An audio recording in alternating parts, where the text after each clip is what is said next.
এবার যুগান্তকারী এক সিদ্ধান্ত নিল বাংলাদেশ, যে সিদ্ধান্তের ফলে দক্ষিণ এশিয়ার সামরিক খাতের আলোচনার কেন্দ্রবিন্দুতে এখন ঢাকা। চীনের সহায়তায় এবার দেশের মাটিতে অত্যাধুনিক সামরিক ড্রোন বানাবে বাংলাদেশ। ২৭ জানুয়ারি মঙ্গলবার এই উপলক্ষে বাংলাদেশ বিমান বাহিনী এবং China electronics technology group corporation CETC ইন্টারন্যাশনালের মধ্যে একটি চুক্তি সই হয়েছে।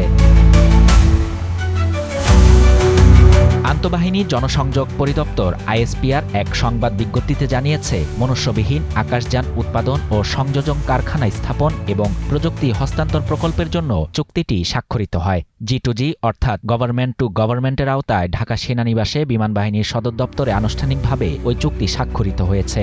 এ সময় বিমান বাহিনীর প্রধান air chief marshal Hasan Mahmud Khan অনুষ্ঠানে প্রধান অতিথি হিসেবে উপস্থিত ছিলেন। আইএসপিআর জানিয়েছে, প্রযুক্তি হস্তান্তর, সক্ষমতা বৃদ্ধি, শিল্প দক্ষতা উন্নয়ন এবং যৌথ প্রযুক্তিগত সহযোগিতা যা দীর্ঘমেয়াদে ইউএভি বা ড্রোন উৎপাদনে স্বনির্ভরতা অর্জনের লক্ষ্যে সহায়ক হবে।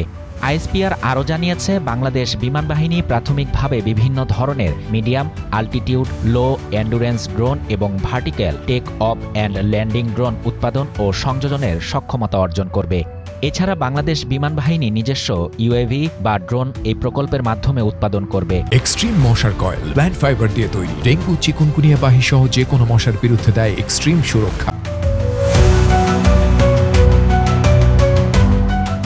এই ড্রোনগুলোর সামরিক কর্মকাণ্ডের পাশাপাশি মানবিক সহায়তা ও দুর্যোগ ব্যবস্থাপনায় উল্লেখযোগ্য ভূমিকা রাখবে।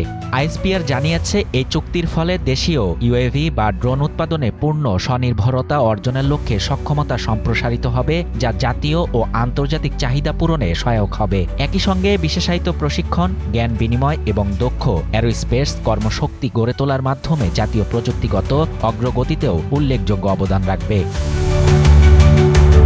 শাহরিয়ার শাফাত, বাংলা নিউজ 24।